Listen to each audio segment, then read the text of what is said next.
chez Khalifa? D'abord, ce n'est pas la première visite. Je l'ai rencontré avant le dépôt des parrainages. Au moment aussi où il était en prévention, je l'avais aussi rencontré. Je suis venu plusieurs fois le rencontrer. D'abord parce que Khalifa Sall est un jeune frère.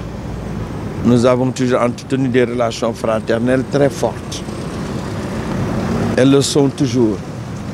Mais aussi, je suis venu le rencontrer en tant que candidat. Tout le monde sait que Khalifa Sall a un électorat qui lui est propre et que cet électorat peut permettre à un candidat de gagner Dakar, mais aussi d'être en très bonne position dans ces élections. Moi, je suis venu lui dire, d'abord, l'encourager pour l'épreuve qu'il traverse. J'ai vu que c'était un homme moralement très fort. Mais deuxièmement, lui dire, quel que soit le schéma, on est ensemble, on n'est pas ensemble, quel que soit le schéma, si Dieu décide que c'est Madi Kenya qui va diriger demain le Sénégal, ma priorité sera de réparer l'injustice dont il est victime. Il m'a renouvelé ses sentiments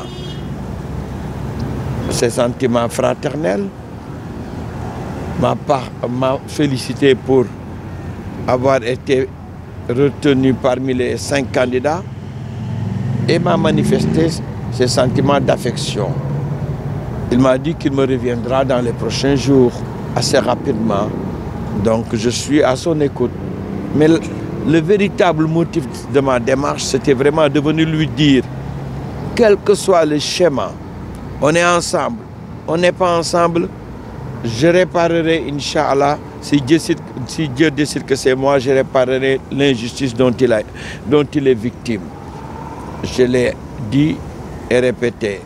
Je suis contre l'instrumentalisation de la justice pour éliminer des adversaires. C'est pourquoi aujourd'hui, avec les décisions de la CEDEAO, du Conseil des droits de l'homme, pas du Comité des droits de l'homme, avec toutes ces décisions, Khalifa Sall doit être libéré.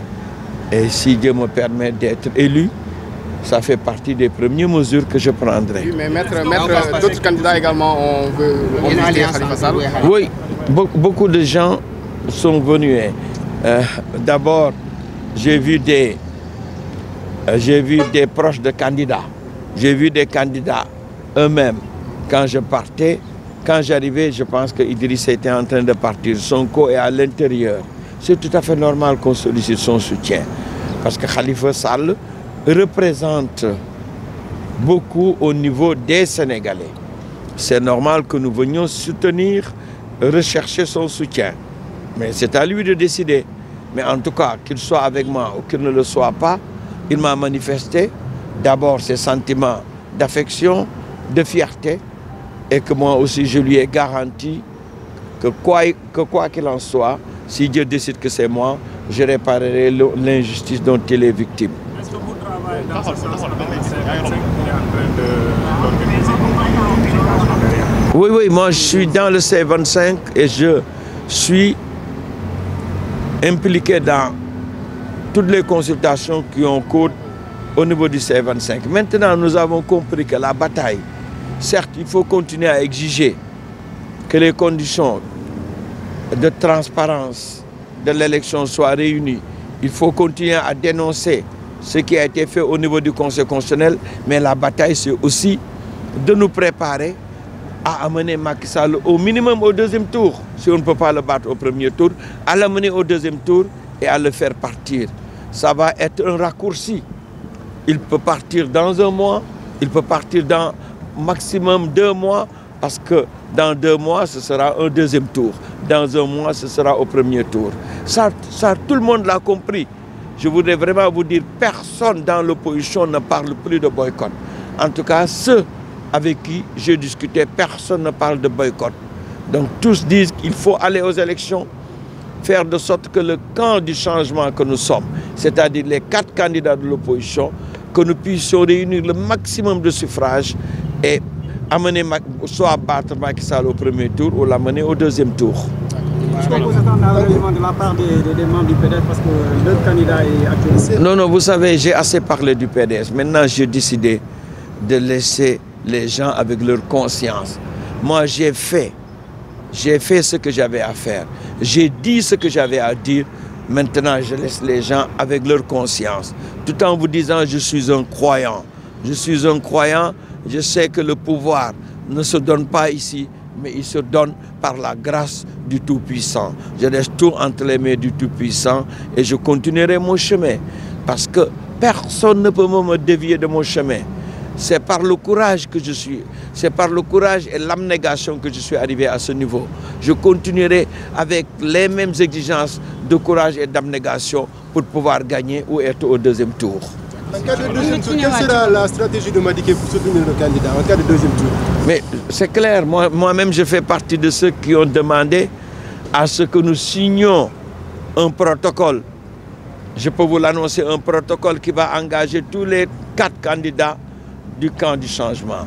C'est-à-dire que nous puissions soutenir celui qui sera qualifié au deuxième tour face à Macky Sall. Donc, il n'y a pas de doute, je suis du camp du changement. Ma voix est très claire. Ceux qui veulent aujourd'hui verser dans la calomnie et la médisance, la réponse est devant nous. Bientôt, les Sénégalais sont édifiés aujourd'hui. Ils seront plus édifiés demain. On saura que Madické est un homme d'honneur. Madické a été toujours du camp de l'opposition et il a combattu pour que Macky Sall puisse donc céder son fauteuil. Donc tout sauf Macky Sall. Tout sauf Macky Sall, c'est ce que nous disons au niveau du camp du changement et c'est ce que Madické préconise partout. Et je fais partie des initiateurs d'une décision que devront prendre tous les 4 candidats du camp du changement pour soutenir demain celui qui sera qualifié au deuxième tour.